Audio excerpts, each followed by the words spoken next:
Oke, selamat malam semuanya. Jadi ketahuan kan kalau misalnya recordingnya pas malam hari. Nah, halo semuanya, kembali lagi dengan Mbak Ais. Nah, kali ini kita akan melanjutkan video tentang mutasi ya. Nah, kalau di topik video yang kemarin, kita kan membahas tentang apa saja jenis-jenis mutagen yang bisa menyebabkan mutasi.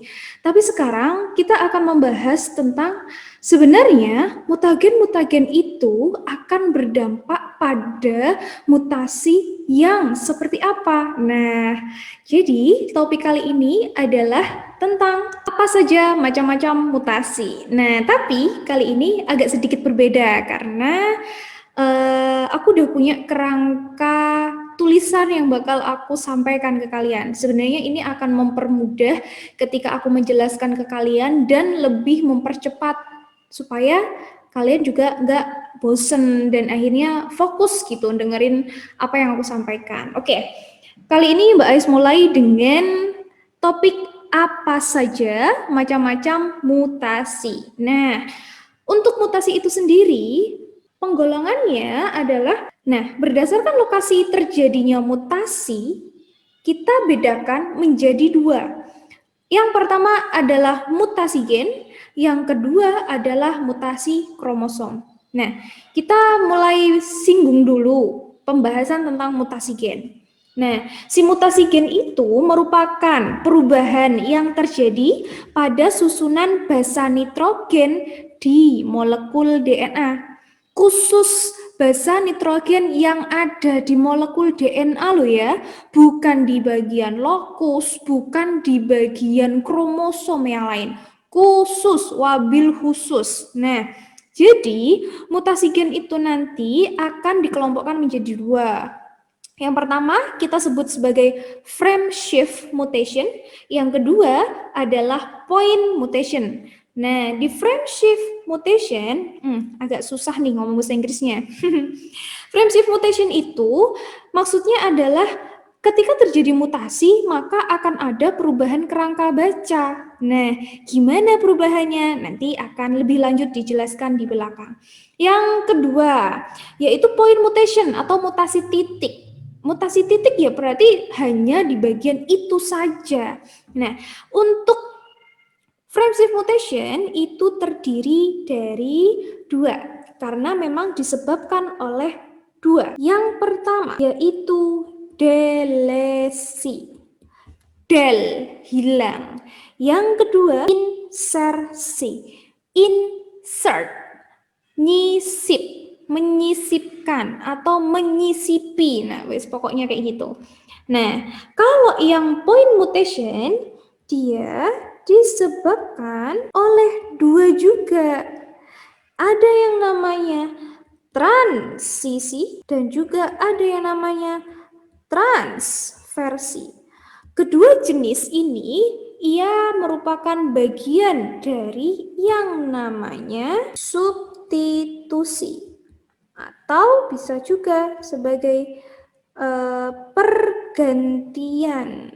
Terus lanjut ke topik yang mutasi kromosom. Kira-kira mutasi kromosom itu seperti apa? Nah, mutasi kromosom itu adalah perubahan pada struktur dan jumlah kromosom. Jadi ada dua yang ditekankan. Yang pertama adalah strukturnya. Yang pertama, ini adalah strukturnya. Oh my god. Sorry. Kayaknya tadi Yang kedua pada jumlahnya. Untuk yang struktur kromosom nanti ada pembahasan yang lebih detail lagi. Karena pada perubahan struktur kromosom itu ada yang disebabkan karena adanya delesi. Lagi-lagi ada penghilangan yang membuat bagian dari kromosom itu menjadi tidak ada. Jadi nggak compare, nggak bisa disandingkan. Yang kedua ada yang namanya duplikasi. Ia merupakan bagian yang menduplikat, inversi. Nah, dan ada translokasi. Ada yang berpindah dan ada yang membentuk bentuk yang baru. Ini adalah jenis-jenis dari perubahan struktur pada kromosom.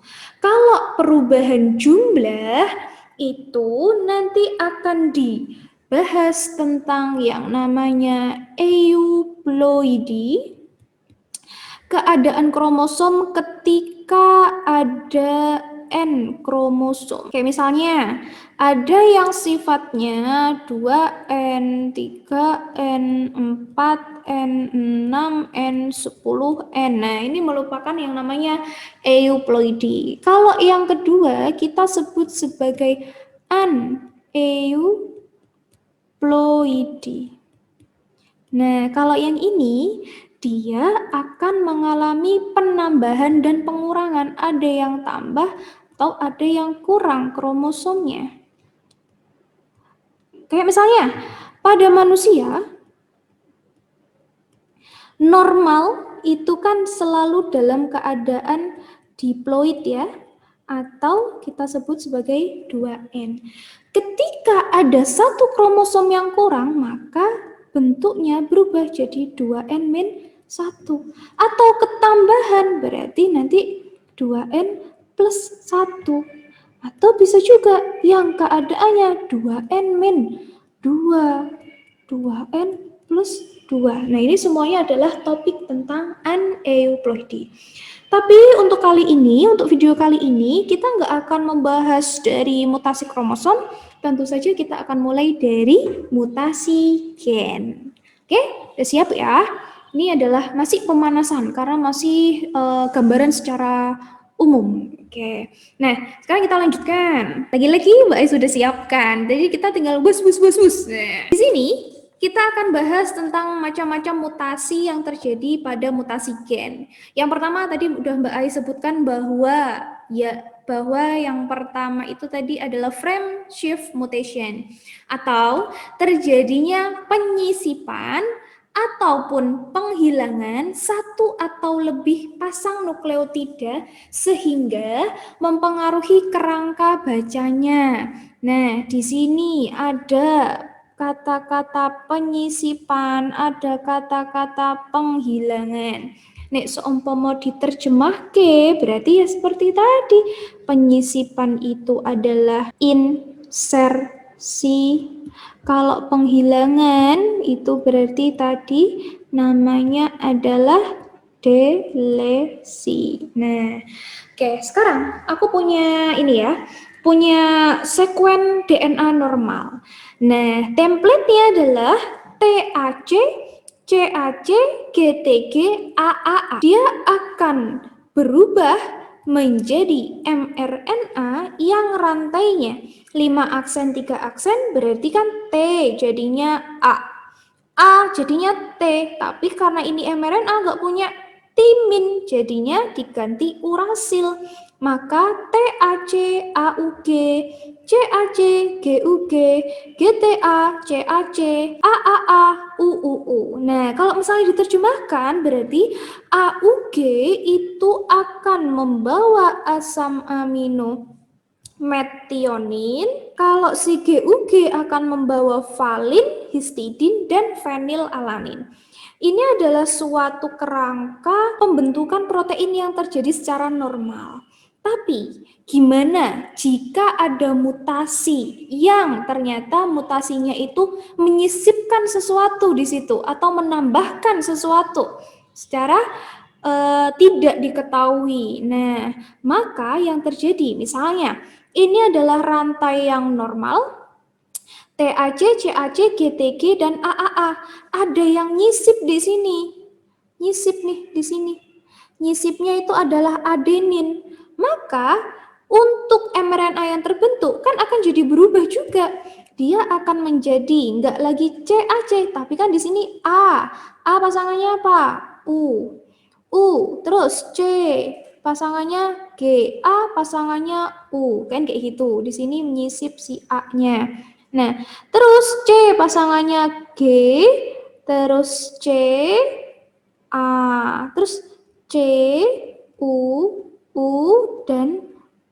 titik, titik, titik. Nah, karena dia yang menyisip itu ada satu nukleotida, sehingga dia merubah susunan rantainya. Kalau misalnya diterjemahkan jadinya apa? Nah, AUG tadi dia membawa metionin sebagai codon start. Kalau UGU itu membawa cysteine.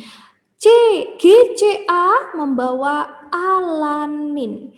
Sedangkan CUU membawa glutamin. Beda nggak? Beda. Yang harusnya dia terbentuk his dan fenilalanin ternyata bisa merubah menjadi cysteine, alanin, glutamin. Beda banget. Nah, itu adalah efek dari insersi. Sekarang kita bahas yang delesi. Sama, rantai normalnya ada TAC, CAC, GTG, dan AAA. Ternyata bagian G-nya hilang. Nah, jadinya gimana? Otomatis yang terbentuk di sini masih tetap G, U, G, kan kayak gitu. Sekarang C, U, dan U, U. Tek, tek, tek. Hilang. Nggak bisa menjadi kodon yang sempurna. Kodon yang sempurna itu selalu dalam keadaan tiga pasangan. Makanya disebut triplet. Sekarang kita terjemahkan menjadi proteinnya. AUG berarti tetap metionin. GUG, oh masih sama, valin. ACU, ternyata dia mengkode treonin. UUU, nggak bisa diterjemahkan, ini apa? Nah, nggak kelihatan, karena dia nggak tiga pasangan basa, nggak triplet. Maka perubahannya asam aminonya itu mulai tampak dari sini gitu. Terus sekarang kalau misalnya kejadiannya itu delesi, ada tiga basah. Nah, jadi aku ambil contoh, misalnya rantai yang normal, kemudian ternyata bagian CAC-nya mengalami delesi, keluar CAC. Sehingga rantainya akan terus, kan sama aja, sehingga di sini akan menghasilkan AUG, kemudian menghasilkan pasangannya G, C, A, C, pasangannya A, A, A, U, U, U. Nah, ini ada yang hilang kan? Ada.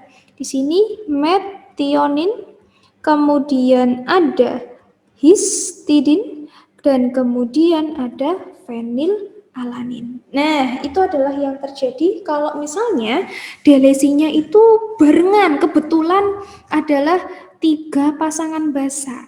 Namun, jika delesi yang seperti ini, nih, nah di sini ya tak kasih bintang. Delesi yang seperti ini tidak mempengaruhi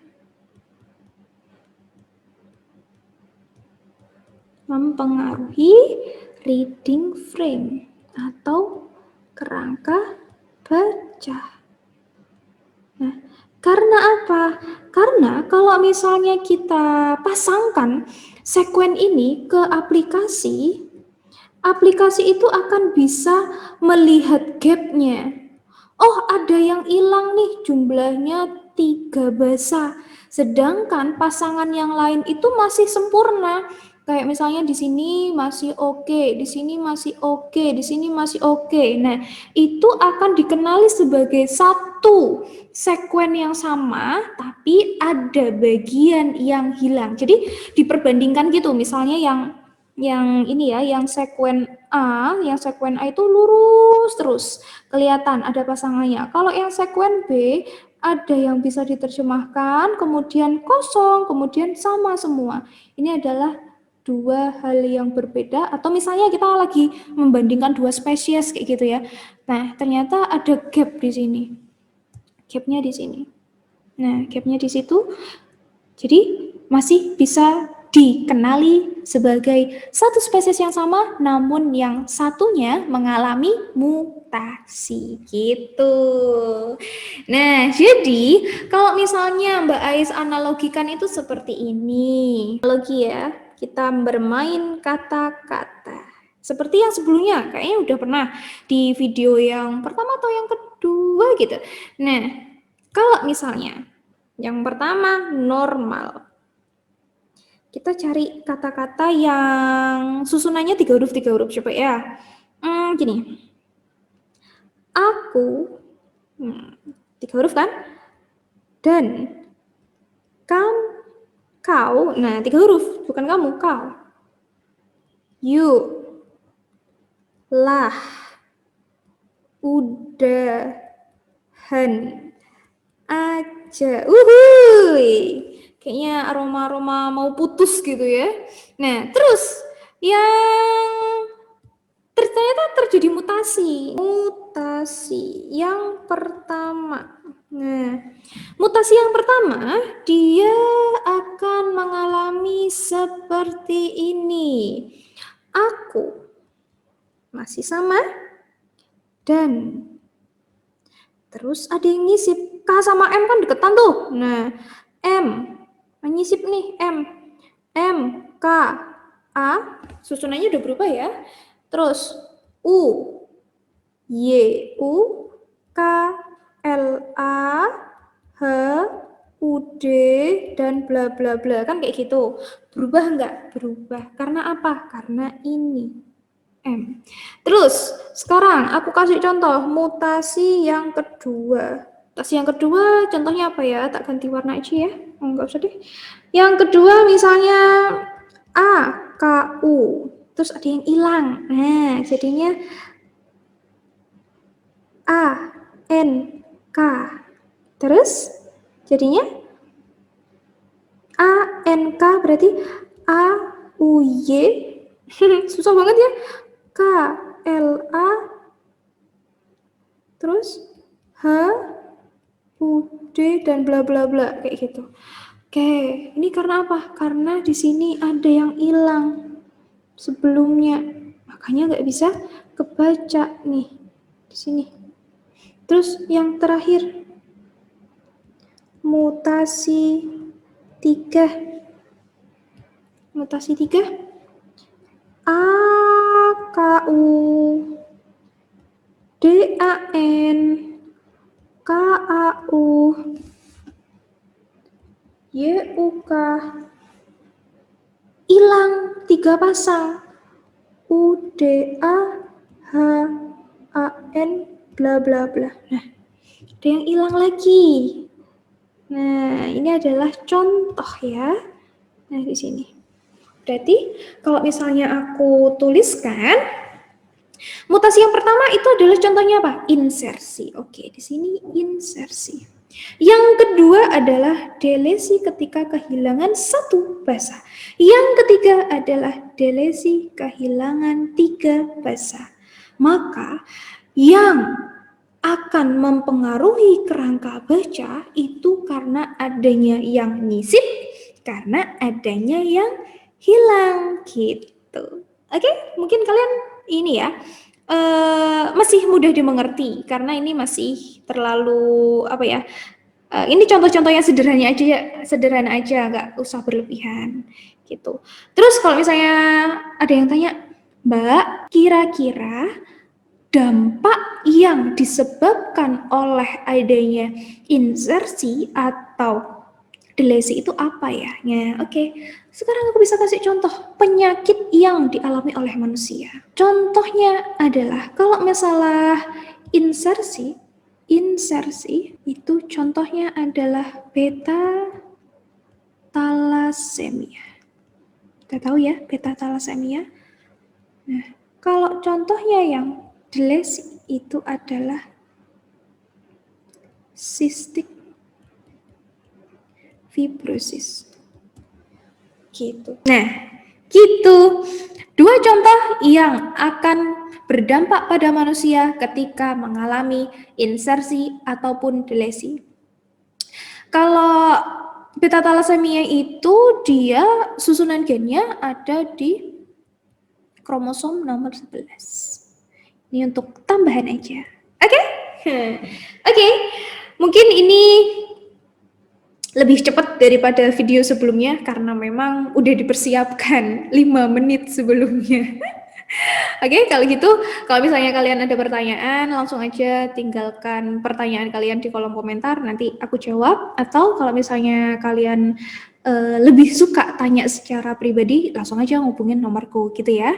Nah, sampai di sini dulu video kali ini tentang macam-macam mutasi. Nanti untuk video yang selanjutnya akan dibahas tentang point mutation dan contoh yang selalu kita bahas penyakitnya ketika mempelajari hereditas. Jangan lupa kalau misalnya ada pertanyaan, langsung tinggalkan komen.